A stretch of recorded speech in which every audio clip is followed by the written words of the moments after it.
Manchester, 24 December 2004.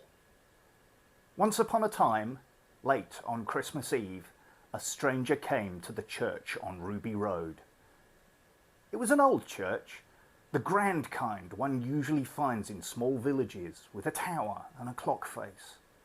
Gravestones stood in the front churchyard, great stone crosses, made blurry and indistinct by the snow which fell in heavy flakes from the night sky, blanketing the whole scene in white, muffling the sounds of the stranger's frantic footsteps. Beyond the church in the middle distance, houses stretched out in neat rows, their windows flickering with warm light. But in the churchyard, the only illumination came from old-fashioned street lamps, the sort you might read about in a children's story, their yellow light struggling out from behind dusty panes.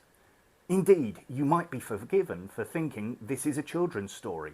Alas, it is not. The stranger was dressed for snow, wrapped in a shawl all the way up to her eyes and ears, shuffling down the icy street and clutching a bundle in her hands. She might have wanted to stop and catch her breath, but she gave no sign of it. The stranger just kept walking, her precious bundle pressed to her chest as she made her way towards the church, determined, steady. When she reached the grand arching wooden doors, she placed the bundle before them on the ground. In the light of the street lamp, her daughter's face was visible, peeking out of the swaddling blankets, a pale circle with a button nose, eyes squeezed shut.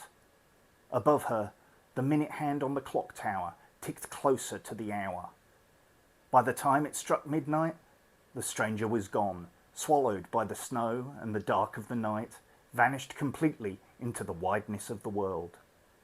Had the stranger turned back, perhaps to raise her hand in farewell to her daughter, she would have seen the door open just as the rolling tolls of the church bell rang the hour, a flood of light and warmth like a river spilling across the stone, the merry sound of the choir carrying out into the freezing air of the night. She would have watched from afar as the vicar glanced around, his face wrinkling at the sight of the bundle on the doorstep.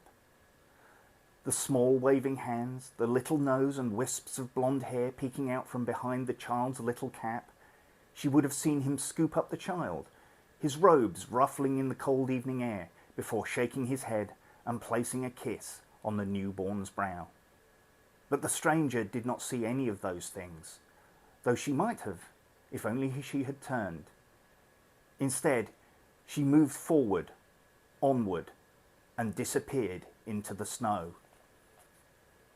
Now, if this were a true Christmas fairy tale, the stranger might have been reunited with her daughter many years later. She might have been a rich duchess, or a pirate queen, or a snow fairy come to take her child back to her icy realm. But this story isn't a fairy tale, and the stranger was never seen again. No one ever even knew her name.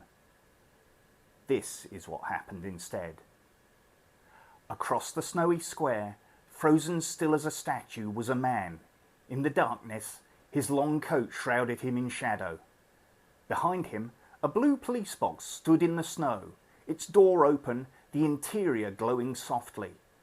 The man's sad, clever eyes followed the stranger down the road, watching as she hurried off, a hooded figure, dark and lonely against the snow, which had begun to fall heavier and heavier, piling in small drifts by the side of the road.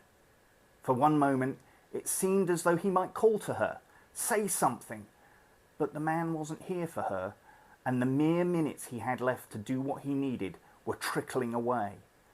Something had gone wrong in the future, terribly wrong, and the cracks in time had chased him all the way back to this night, to this very corner on the street named Ruby Road. The doctor turned towards the church. Its thin, pointed spire was Gothic in the soft glow of the street lamps, and as he stood, seen by no one, like a lonely statue amongst the falling snow, the light caught his face, and his eyes were filled with tears.